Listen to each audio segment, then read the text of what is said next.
IB Bio, Genetics Part 7, is for HL students only. Part 7 has its focus on linked genes and crosses involving linked genes.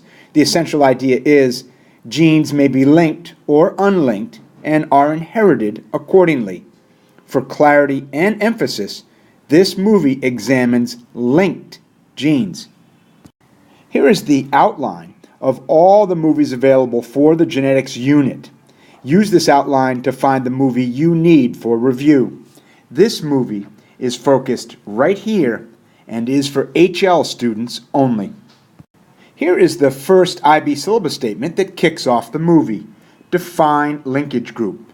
A linkage group would be defined as gene loci, plural, that are located next to each other on the same chromosome, inherited together during meiosis.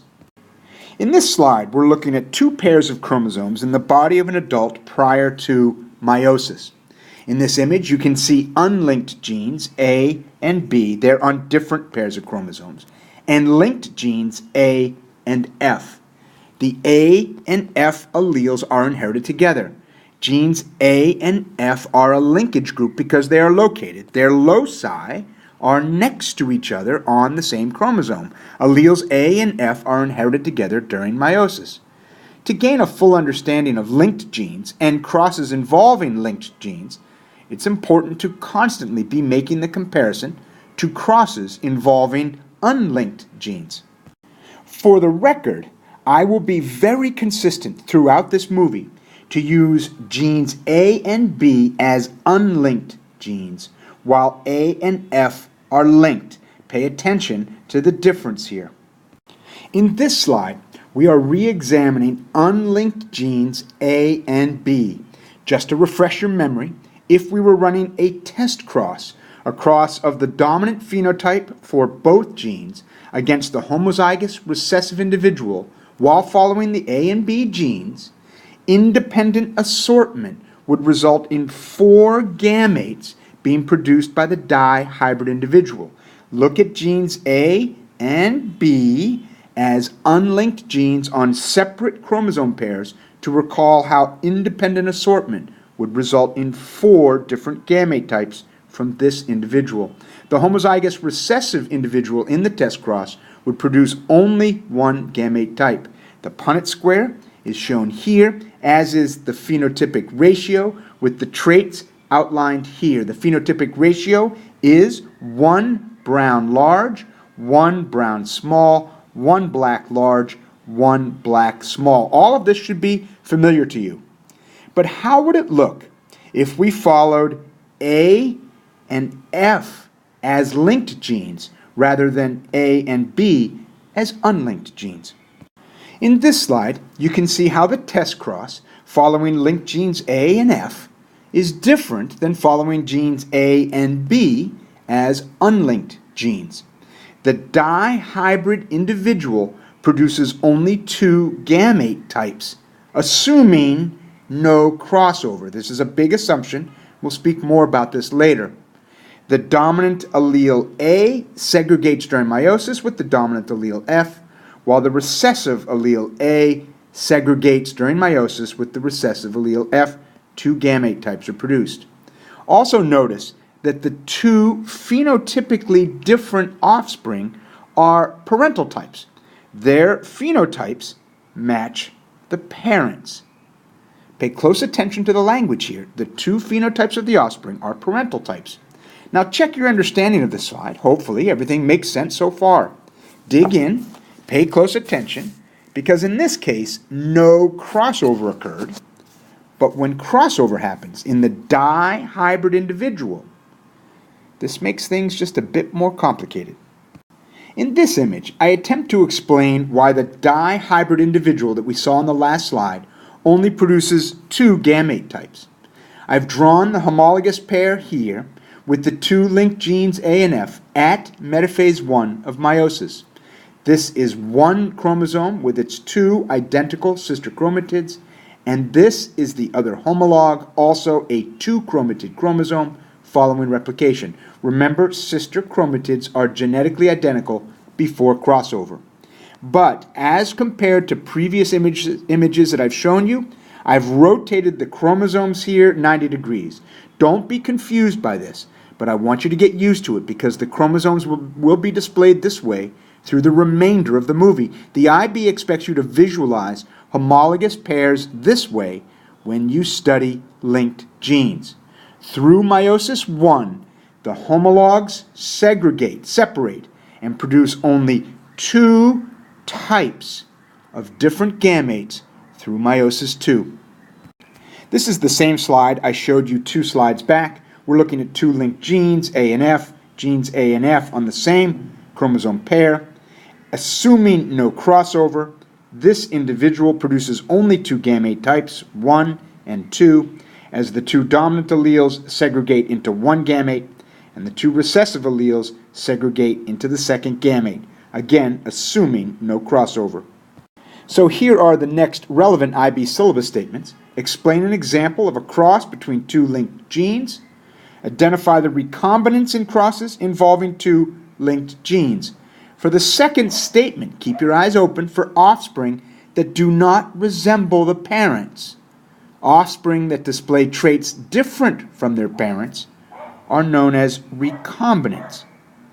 Same slide again, 2 linked genes, A and F, with a test cross.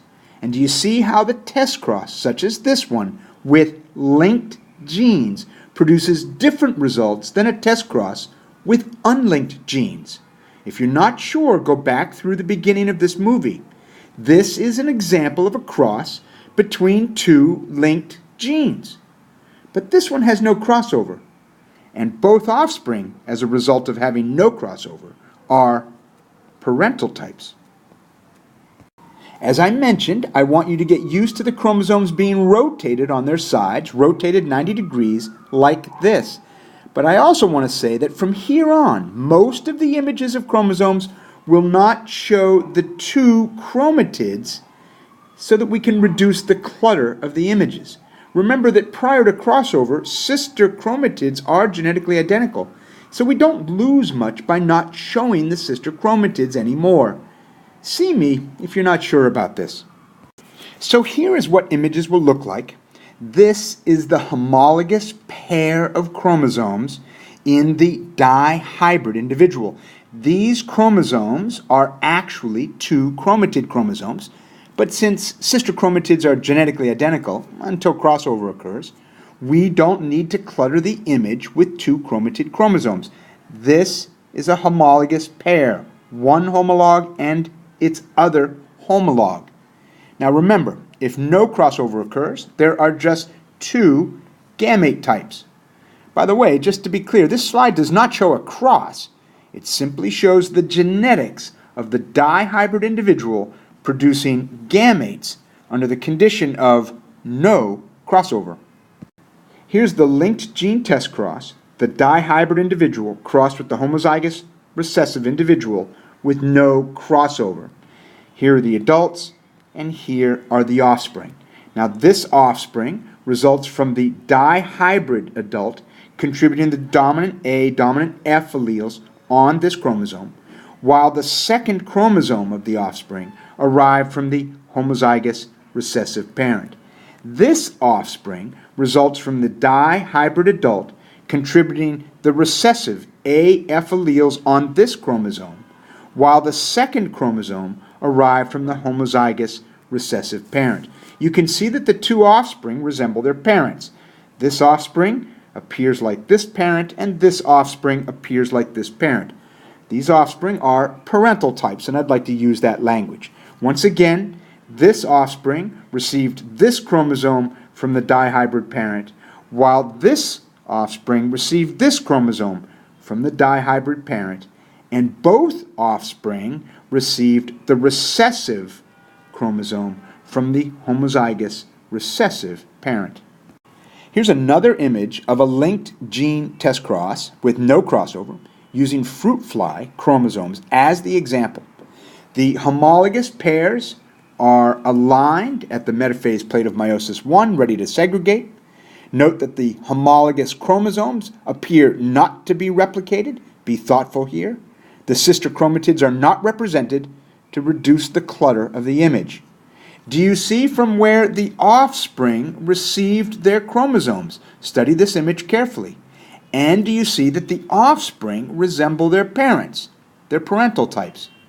Now, what if crossover happens? And what would that look like? So here is what crossover looks like in the dihybrid parent. I've put the sister chromatids back in just for clarity. Notice that because of crossover, 4 gamete types are produced. This chromatid ends up in this gamete, this chromatid ends up in this gamete, this chromatid is here in this gamete, and this chromatid in this gamete. 4 gamete types. Just as if the genes were unlinked? Just like independent assortment? No. The 4 gamete types produced with linked genes are not produced in a 1:1:1:1 ratio, like they are with independent assortment when genes are unlinked. Go back and study slide 5 if you need to. The recombinant gametes, seen here, this one and this one, are actually seen in fewer numbers because their presence depends on crossover. And the closer together on the chromosome the linked genes are, the less likely crossover will happen between them. In other words, the frequency of recombinant gametes, seen here, depends on the distance between the linked genes. I will say this for the first time, but not the last. Scientists use linked genes and crossover frequency to map genes along a chromosome. Stay tuned. So here is the same image as the last slide, but I've eliminated the chromatids to reduce the clutter. I've shown the crossover between the non-sister chromatids of the homologs that happens in prophase 1 of meiosis, and I've shown you the 4 gamete types. There are 2 parental type gametes in red and 2 recombinant gametes in blue. The recombinant gametes appear in lower frequency because their presence depends on crossover between the linked genes. The closer together linked genes are on the chromosome, the less frequent recombinants appear. Before looking at a linked gene test cross involving crossover, something that we've not looked at yet, we've only looked at the dihybrid parent and the crossover within that one individual, I need to make sure that you're thinking clearly. These 2 IB syllabus statements come back from the past when we studied meiosis, but they are perfectly relevant here. Explain how crossing over between non-sister chromatids of a homologous pair in prophase 1 can result in an exchange of alleles. Outline the process of meiosis, including pairs of homologous chromosomes and crossing over. Crossing over should be understood as the exchange of genetic material between non-sister chromatids during prophase 1. Hopefully, these are clear to you. Here is a linked gene test cross with crossover. There are 4 types of offspring due to crossover in the dihybrid parent who produces 4 gamete types. The crossover chromosomes are here and here. Just as a note, the homozygous recessive parent produces only 1 type of gamete with the recessive AF alleles seen in this chromosome in each offspring. Crossover occurs in the homozygous recessive parent, but it doesn't matter as no new combinations are produced. The 4 offspring of this cross are here. These offspring are diploid. The homologous pairs are shown, and there are 2 parental type offspring and 2 recombinant type offspring that do not share the phenotypes of the parents that produced them. Do you remember the same cross with no crossover? You can study this slide on your own. Here it is with crossover. I've rearranged the offspring in this image. Can you find the parental type offspring? Can you find the recombinant offspring? Here are the parental types, and here are the recombinants. Here are the 2 most relevant IB syllabus statements for this movie, statements that you've already seen. Explain an example of a cross between 2 linked genes. Identify which of the offspring are recombinants in a dihybrid cross involving linked genes. At this point, you should feel comfortable with both statements. Here is the same test cross, but I put the cross into a Punnett square format. The parental type offspring appear in high numbers, and the recombinant offspring appear in low numbers because their presence depends on crossover and depends on how far apart the linked genes are. We don't know the phenotypic frequencies until we actually make a count. What we do know is that these two offspring types will have approximately similar numbers, while the recombinants will appear in approximately the same numbers.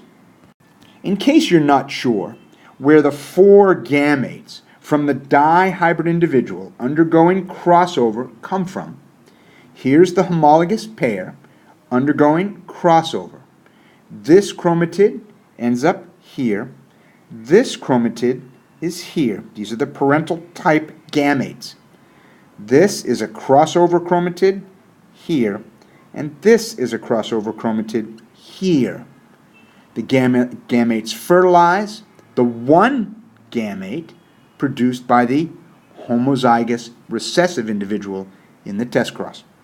So here's the next IB syllabus statement. Use recombinant data to map the location of linked genes with respect to one another. Genes whose loci are nearer to each other are less likely to have the crossover break occur between them. Thus, the frequency of recombination is lower. Genes whose loci are farther from each other are more likely to have a crossover break occur between them. Thus, the frequency of recombination is higher.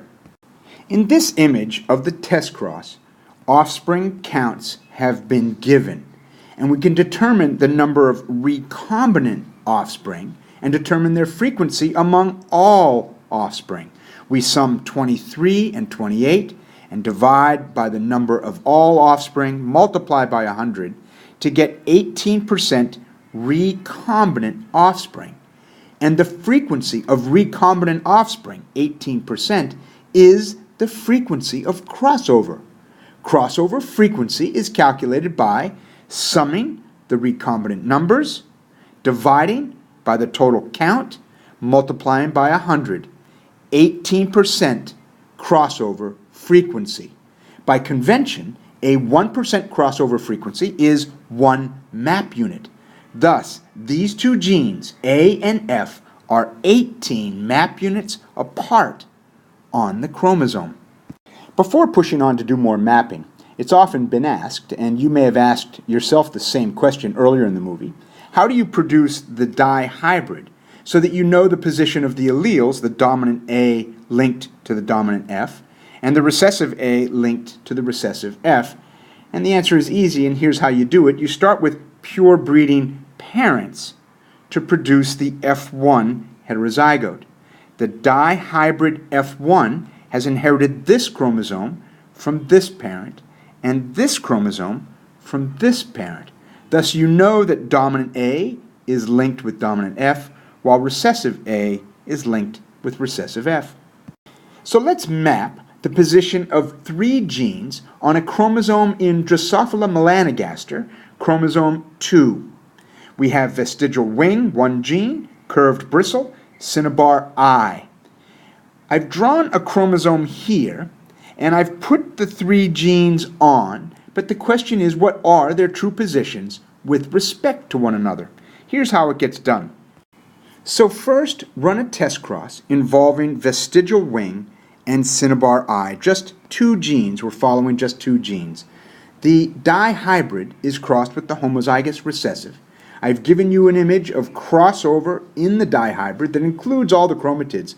I shouldn't need to draw all 4 chromatids for you to understand the effect of crossover in a situation like this. The offspring with their ratios are given. Notice the parental type offspring come in high numbers. The recombinants show up 5% and 5%, a total of 10%. Thus, vestigial and cinnabar genes are 10 map units apart. Let's move on to the next test cross between vestigial and curved bristle. In this slide, we can see the test cross between vestigial and curved bristle. I've shown you the crossover in the dihybrid individual so you can better understand how the crossover results in recombinant offspring. Remember, crossover results in greater genetic variation in a population. The offspring, with their ratios, are given. Notice the parental type offspring come in high numbers. The recombinants show up 4% and 4%, a total of 8% recombinants. Thus, vestigial and curved bristle genes are 8 map units apart. Let's move on to the last test cross between cinnabar and curved bristle. In this slide, we can see the test cross between cinnabar and curved bristle. The offspring, with their ratios, are given. Notice the parental type offspring come in high numbers. The recombinants show up 9% and 9%, a total of 18% recombinants. Thus, cinnabar and curved bristle genes are 18 map units apart. Do you remember the map unit distances between each pair of genes? Vestigial cinnabar 10 map units apart, vestigial curved bristle 8 map units apart, cinnabar and curved bristle 18 map units apart. Let's map the location of the 3 genes. Here's our chromosome. This is the sister chromatid. Cinnabar gene is here, the vestigial gene is here, and curved bristle here. And you can see the data supporting their relative locations given as map units. From cinnabar to vestigial, we have 10 map units. Vestigial to curved bristle is 8 map units. And from cinnabar to curved bristle, it's 18 map units. Now, map units tend to lend an air of known linear distance between genes. Remember, map units do not provide an actual linear distance on the chromosome, just relative location between genes. And lastly, just in case the question has occurred to you, what would happen if crossover in the dihybrid was so high such that recombinant numbers equaled the numbers of parental type offspring in a 1-to-1, 1-to-1 ratio? This would mean that the 2 genes being examined, the 2 linked genes being examined, were quite far apart from each other. If this happened, one actually could not tell if the 2 genes were linked because the data could be interpreted as having resulted from independent assortment rather than crossover between linked genes. Thus, in order to map these 2 genes with respect to one another, the scientists would need to run test crosses between other genes that are much closer. The scientists would work down the chromosome, test crossing genes close to each other, map and repeat until the location of the 2 genes, VG and R in this case, were known with respect to one another. Here is a partial genetic map of Drosophila chromosome number 2.